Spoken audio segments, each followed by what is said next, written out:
नमस्कार, मैं अमर उजाला.com से चंद्रभान यादव। कांग्रेस उत्तर प्रदेश में नए सिरे से संवर रही है। इसकी एक बड़ी वजह यह है कि यहाँ राहुल गांधी विशेष रुचि दिखा रहे हैं। आप देखें तो इसकी जैसे कि चुनाव से ठीक पहले ये माना जा रहा था कि राहुल गांधी यहाँ चुनाव लड़ेंगे कि नहीं लड़ेंगे, क्या कैसे, लेकिन राहुल गांधी जब लड़े तो पूरी दमदारी से लड़े और खुद ही नहीं 6 सांसद यूपी को कांग्रेस ने दिया है राहुल गांधी के नेतृत्व में।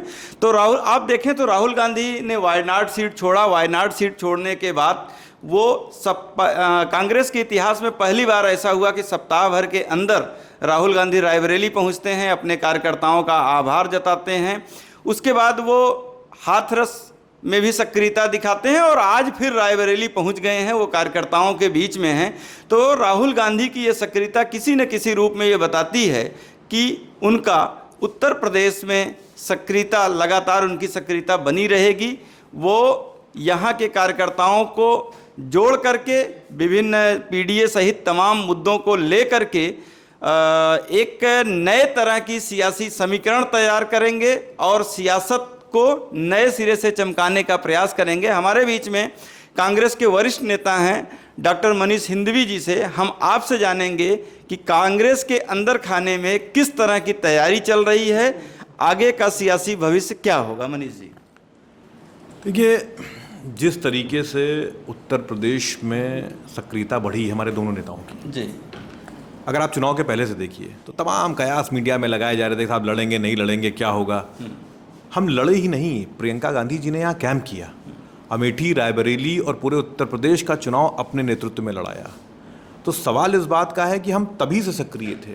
राहुल जी तो पूरे देश में भ्रमण कर रहे थे, लेकिन उत्तर प्रदेश का लगाव इस बात को देखिए कि जीतते, मतलब चुनाव जीतते ही तुरंत आ गए कार्यकर्ताओं का आभार प्रकट करने के लिए।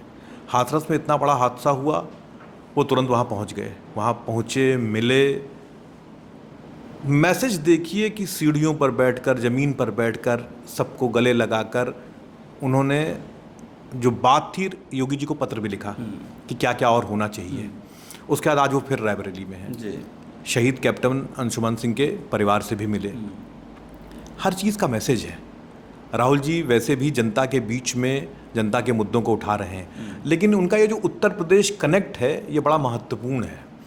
ये कनेक्ट, और मैं आज यहाँ आपके इस चैनल पर कह रहा हूँ, ये कनेक्ट आप देखिएगा, ये पूरा नॉर्थ इंडिया प्रभावित करेगा। इसको सिर्फ उत्तर प्रदेश से मत देखिए। मैं इसको बार बार कह रहा हूँ, राहुल गांधी की, अच्छा, एक बार बार एलिगेशन लगता था कि साहब वो साउथ बहुत जाते हैं, साउथ बहुत, वो देश के नेता हैं, वो देश की जनता के मुद्दों को उठाते हैं। उन्होंने उस भ्रम को, उस मिथ को, इन लोगों के झूठ को इन लोगों के मुंह पर मार दिया है। वो देश के नेता है। वो नॉर्थ में भी उतने ही सक्रिय हैं जितने साउथ में, क्योंकि उनके लिए नॉर्थ, साउथ, ईस्ट, वेस्ट का विभेद नहीं है। आप बताइए कि ईस्ट, पूर्वोत्तर में कितनी सीटें हैं लोकसभा में? 10, 12, 15 सीटें होंगी।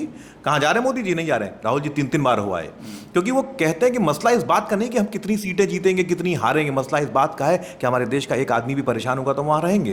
तो उसी तरीके से नॉर्थ में उनकी सक्रियता बढ़ गई है और रायबरेली उनके रुक जाने का वही मैसेज है। और आप अगले 1 साल के अंदर पूरे नॉर्थ में बहुत बड़ी गतिविधियां देखेंगे।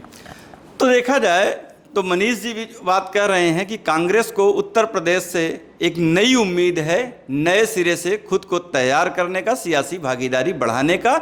इसी उम्मीद के साथ राहुल गांधी अपने कार्यकर्ताओं को पूरी तरह से तैयार करने में जुटे हुए हैं।